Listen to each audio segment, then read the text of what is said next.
Agar farzandingiz har tomonlama sog'lom, aqlli va zukko bo'lishini xohlasangiz, homiladorlik davrida ushbu tavsiyalarimizga rioya qiling.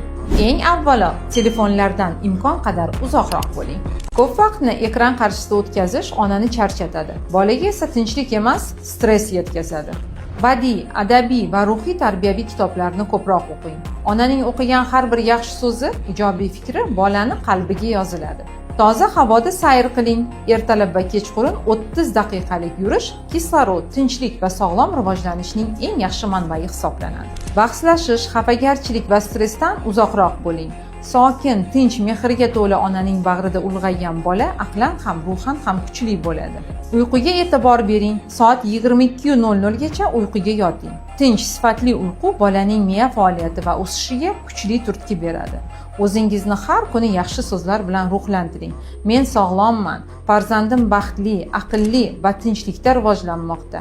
Chunki aqlli farzand onaning tinch qalbi, sog'lom tanasi va pok fikridan boshlanadi.